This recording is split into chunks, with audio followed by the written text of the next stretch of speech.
He's a rebel. He's a scoundrel. We have the Jabba scene in this cut of the movie. It doesn't bother me that much because it's like less than a minute, but it doesn't do anything.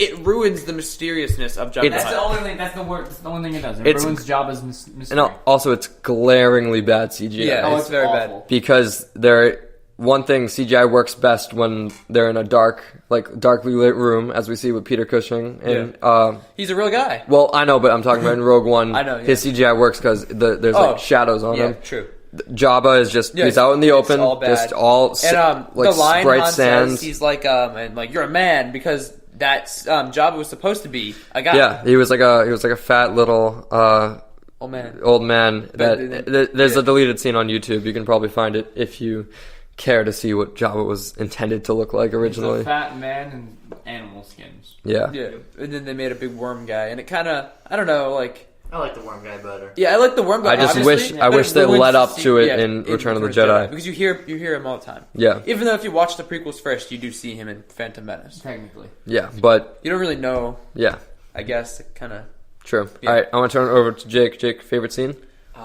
Strike me down, and I will become more powerful than you could possibly imagine. Great scene. Love the fight between Obi-Wan and Vader. It doesn't. I don't need like all of like the flashy lights and choreography of the prequels. You know, sometimes just a little nice, simple. Yeah, quick little duel. Yeah, and it's a powerful moment for Luke too. Yeah, the line is iconic too because we don't know what he really means by it. Obviously, we see in later films when he becomes a Force Ghost. It adds to the mystery of the Jedi as he vanishes when he gets struck down.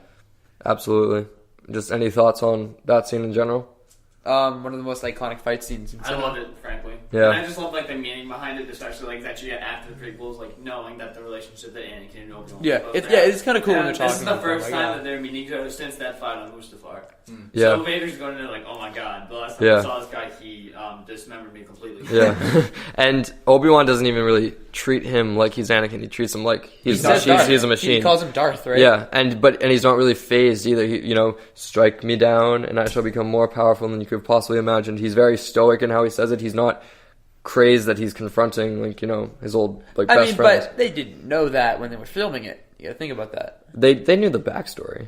Kind of. Because did he know that Anakin? Well, no, because they concluded that Anakin and Vader were the same person during the development of Episode 5, I think. Yeah. So to this point, Anakin and Vader were supposed to be separate people. But even then, it adds to the fact because Anakin and Obi-Wan were supposed to be best friends, and Vader was supposed to have killed Anakin. Right. So even then, he's still just staring in the face, do it. Yeah. Luke, favorite scene? I really like when Vader interacts with the Upper Imperials, when he force chokes the guy, and also when he's talking to Tarkin, and Tarkin's like, "The princess," and Vader's like, "Obi-Wan is here. I must face him alone." I think it's cool. Yeah.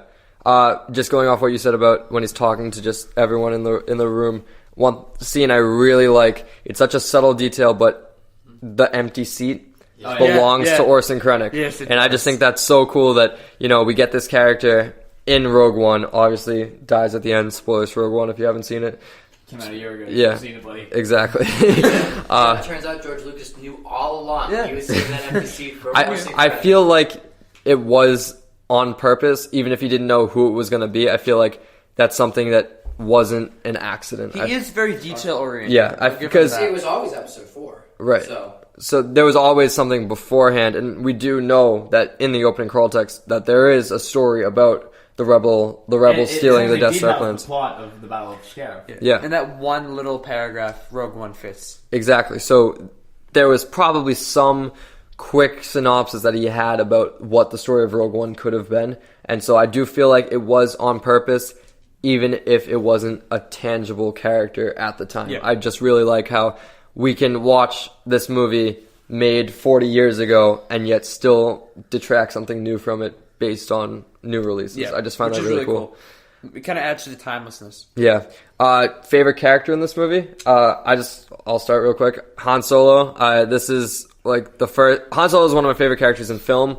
Might be my absolute favorite. I love his transformation from this scoundrel who will do anything to get further in life to it's not all about swindling people. It's more about having friends, and the bond with him and Luke is amazing in this. And yeah, just that scene when he comes back in the Millennium Falcon to assist Luke in the Death Star trench run, essentially. That is what it is. Yeah. And I love that scene when he screams Yahoo! It's Yahoo! It's iconic. It's in all the GIFs these days, Yeah, you know. And so You might find that. Is that what the kids are calling them now? You might find that as the quote of the day tomorrow. Who Yeah. knows? Ooh. but yeah, Han Solo, Hey. love his character in this movie and love how he's fleshed out in the coming movies, including The Force Awakens. Yeah. Mike, favorite character? I'm gonna go with C-3PO, actually. What? You know what? No offense. No, give it to me here. I think he's well acted. Oh, Anthony Jones is He's superb. and he's really funny. He's actually really funny. Everything he says is comical. He's the comic relief of the movie. And like I would say Luke, but I don't think his performance is as great in this movie as it is in others. It's kind of he's whiny. He's a lot of Luke. I wouldn't call it necessarily setup, but it's not. It's a lot of potential. It's not. It's not the full Luke we got. So we I'll come give to it see to in Well, I mean, Return of it's the not the Jedi. point of the character, just to like build up to it. Yeah. Right, It's a but coming of age story. but That's really- also at the time, this was a standalone It was a movie, standalone. and Vader was supposed to die, but until George Lucas, like at the last second, was like, no, he'll swirl off. Just He to like, was leave the door open in case. because.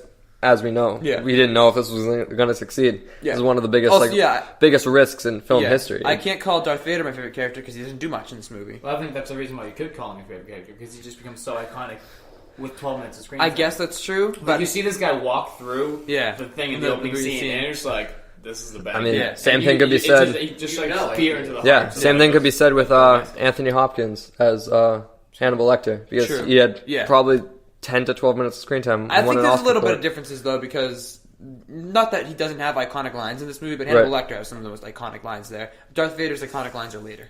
That's fair. His character becomes more fleshed out. In No, the but I coming think movies. I laugh at almost every single one of C-3PO's jokes. I don't know. I just think it's funny. I think he's a good comic relief C-3PO character. is a good character. Maybe Anthony Daniels should have played the Flash. It's because jokes weren't good. Ezra Miller sucked. All right, Jake, favorite character in this movie? Alright, I totally agree with what you guys were talking about, how the characters are not as fleshed out yet. I think that Luke still has a long way to go before he actually gets like the powerful character that we know and love. Right. I think Han has to go from being a scoundrel to becoming like the redeemed Yeah. character, even more so. Right. I would say he has the most complete arc in this movie, but Absolutely. there is more to They- be expanded they build upon, on it. and they do. Yeah. And with the whole being frozen and then coming back, I really Right. like that story. And then Darth Vader too. Like Darth Vader, like you remember him most because of Episode 5 and Episode 6. Right. I remember him because Those of are what's meant as Yeah. one of the greatest villains of all time. So I'm going to give this one to Alec Guinness for Obi-Wan Kenobi. Because Absolutely. I feel like Obi-Wan's story is done in this movie. Like that, that's all he needs to do. He becomes more of Luke's mentor Yeah. rather than completing his arc. Yeah. Exactly. Like the physical character Obi-Wan is done, and now it's time for him to move on. Yeah. Luke, favorite character? I would also say Obi-Wan Kenobi, just because, and I was saying this earlier to you guys, I just think that the character of Obi-Wan is just so well written throughout the entire saga. Yeah. Yeah. Just is there a situation where is there a glaring issue with the character at all? He's really he's never, I feel, the forefront in terms of scenes. He's always either second fiddle to Anakin or second fiddle to Luke, And he does it so well. but he does it so Yeah. well. He really he's just all he needs. Yeah, He he's- doesn't need to be the spotlight. he's In the- one of the best. yeah, I would. in the He's one of the best prequels, supporting characters in film for sure. Yeah. Why, hello there. Love that. In the General prequels, Kenobi. he's very good. In the Yeah. prequels. Oh, We talked absolutely. about the prequels. Like when the it's Alec character Guinness or himself. Ewan McGregor, Yeah. I think they Doesn't both matter. do it. They're quite well. like the same person. Yeah. They literally are the same person. And that's Yeah. so cool. And that's why I really want to see an Obi-Wan standalone, or Yeah, I think it's gonna happen. even Obi-Wan in The Last Jedi, because there are rumors that he could appear as a Force Ghost I need on one Ahch-To. Force Ghost That on would Last be Jedi. I would amazing. love. I need Force Ghost. either Yoda Even Yoda or would Obi-Wan. I would actually scream. Would be in the amazing. theater. I would It would just get scream. me so I would excited. literally just Yeah, because just to see not only Obi-Wan back on screen, but to see what's his name, Ewan McGregor play him again, Yeah. and also would they give him more white Do you hair? Would they Yeah, do you really? think we'd see Anakin? I don't know. I don't there's think potential just I think there's- going there's- back to Star Wars Celebration this year. there's potential, but I think that's more we're accepting him as part of the franchise rather than we're ready to put him in the movies again. Because I feel like there's there's too much risk. I wouldn't say more risk. There's just too much risk that's not worth taking with putting Hayden Christensen back I mean, in what if Star you give Wars. him good dialogue? Can he execute? He hasn't. When's the last time he acted? It's been years. I was just thinking right now, Do you guys think it would be interesting to see a Clone Wars movie where they actually do the Clone Wars? With Hayden Like an Christensen. anthology movie. Yeah, like an anthology movie where they depict a battle or two. That'd be cool. And, like, if It would be, yeah. Like I've seen like fan posters of like the 501st. I don't Like think it. before they become stormtroopers when they were. Like, I don't think it's gonna happen though. I think the Clone It'd be Wars so is its cool, own but, thing though. Yeah. It's just its own thing. Yeah, for sure. All right, before we give our... Well, actually, we can give our scores and favorite quote. I want to go around All right, and just go with favorite quote and score. My favorite quote comes from Han Solo. Hokey religions and ancient weapons are no match for a good blaster at your side, kid. I really like that quote because also it comes back in The Force Awakens when he says, you know, the Force, the Jedi, it's true, all of it. And it really shows his full transformation as a character, but also at the time, he just kind of brushes it off and, oh, you want to talk about the Force, you want to talk about lightsabers? Nothing to me. I'd rather just have a blaster at my side. And I just really like that quote. I'm going to give this movie... I'm going to give it a 9.5. I know it does have its flaws, but it's one of the movies that got me into film as a passion and really started the single greatest franchise in movie history, essentially. Mike. Skip me for a second. I'm gonna Yeah. go to Jake or Luke. I'm looking up my quote. All right, sure. Jake? Okay, my favorite quote is, "But I was in Unitashi Station to pick up some power converters." No. I'm again going to go with the strike me down, I'll become more powerful and you question my Classic quote. I would give this movie, what would I give it? I'm going to give it an 8 out of 10. 8 out of 10, Solid sure. 8 out of 10. I think it started the Star Wars universe, which it did, literally. Yeah. And I think it did well. Luke? My favorite quote is, "I find your lack of faith disturbing." Iconic. Because I think it's so like cool and menacing, and Darth Vader's like, "Don't try me, bitch." True. Yeah, And I can't find it. score for the movie, I'm giving it an 8.8 out of 10. sure. Mike? I can't find the exact quote, but it's when C-3PO is like when they're being crushed in the just when the trash compactor stops crushing and they're all like giving a sigh of relief. He's like, "Oh no, they're all gonna die." Oh no, they're dead all too. Yeah. Yeah. That's just really funny. I don't know. Anything that comes out of him, I laugh. They're dying. They're dying. Yeah. Oh, yeah, awful. it was something about, Yeah. like, they were cheering... But he thought They were, Yeah, yeah, they were cheering yeah. when you thought it was Yeah, really I know bad. exactly That's what we're funny. talking about. And That's some score? good- I'm gonna give it what Jake had, an 8 out of 10. Sure. I think I couldn't give it any lower, or I'd hate myself. It's not fair. Yeah. But it's definitely not the perfect Star Wars movie. For sure. 8 out of 10 is very good, though. Very fair scores, but we all love this movie. Yeah, it's a and, great movie. Yeah. I'm happy to review a good movie again. Absolutely. All right, with that being said, that will conclude our review of the original Star Wars, and it is time to roll credits. All right, I want to say thank you to everyone for joining us this week, and just a thank you to listeners out there because we have passed 200 downloads. We currently sit at 208, and just very proud of that because we're at, 12 episodes? Yep. And pretty good track.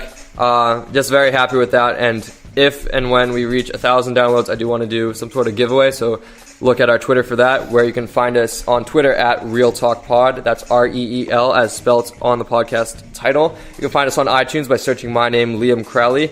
And just to give my actor of the week, I'm going with John Krasinski. I really like the trailer he's in, and the fact that he's directing a movie that I'm really intrigued by, and as of right now, I really want to see. So yeah, John Krasinski is my actor of the week. Just real quick, actors of the week, Mike. I'm going to throw it over to James Franco again. Sure. Because I'm really Disaster excited Artist. for the Disaster Artist. Sure. Jake? And, yeah. My actor of the week is Hayden Christensen. Let's see that Clone Wars movie. Luke? My actor of the week is anyone whose name is not Ezra Miller. Absolutely Ezra love it. Miller. And, you were awful. Feel bad about yourself. Going into what to see, and we said last week, give Justice League a chance. And we just want to say, again, anything but Justice League. Don't see this movie. I really, it's not worth your not money. good. It's not It's worth so it. lame. It's not fun.